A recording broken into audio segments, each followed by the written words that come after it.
एक बार एक गांव में दो भाई बहन रहते थे। बहन बृहस्पतिवार के व्रत करती थी। बृहस्पति महाराज आते, 4 लड्डू और एक चांदी का कटोरा देकर चले जाते। बहन लड्डू खा लेती और कटोरा कोठरी में रख देती। एक दिन उसकी भाभी ने कोठरी खोली तो देखा वहां पर कटोरों की जगमग हो रही है। फिर उसने पड़ोसन से कहा, पता नहीं मेरी ननद इतने कटोरे कहाँ से लाई। तब पड़ोसन ने कहा, अपने आदमी से कहना। इस पर भाभी बोली, मेरा आदमी मेरी बात नहीं सुनेगा। फिर पड़ोसन ने कहा, दाल का चमचा भात में और भात का चमचा दाल में दे देना। उसने पड़ोसन की बात मान ली और वैसा ही किया। उसकी इस हरकत पर उसका पति बोला, पागल हो रही हो क्या? यह क्या कर रही हो? तब भाभी बोली, पागल मैं नहीं हो रही, पागल तो तुम्हारी बहन हो गई है। पता नहीं कहाँ से इतने चांदी के कटोरे लाती है। पूरी कोठरी चांदी के कटोरों से भरी पड़ी है। तुम इसे घर से निकाल दो।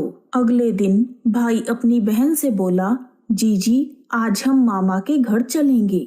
वह जानती थी कि मामा के घर कौन जाएगा। उसने कहा, भैया जहाँ केले का पेड़ हो और एक मंदिर हो, मुझे वहाँ उतार देना। तब भाई बोला, ठीक है। फिर वह दोनों जंगल की ओर चल दिए। रास्ते में जहाँ केले का पेड़ और मंदिर था, उसने अपनी बहन को वहाँ उतार दिया। वह बृहस्पतिवार का दिन था। लड़की ने केले की पूजा करी और कहानी कही। बृहस्पति महाराज आए, 4 लड्डू और एक चांदी का कटोरा देकर जाने लगे। उसका भाई पेड़ के पीछे छिपकर यह सब देख रहा था। उसने बृहस्पति महाराज के पैर पकड़ लिए। तब बृहस्पति महाराज बोले, पापी मेरे पैर छोड़, तू कंवारी कन्या को कलंक लगाता है। यह तो सत के व्रत करती है, मैं ही इसे देकर जाता हूँ। तुम भूल कर भी इसका पीछा मत करना। फिर वह अपनी बहन को लेकर घर आ गया। उसकी भाभी दरवाजे पर खड़ी थी। वह बोली, तुम तो इसे वापस लेकर आ गए। अपनी पत्नी की बात सुनकर भाई बोला, तुम मेरी बहन से कुछ मत कहना, वह बृहस्पति महाराज के व्रत करती है।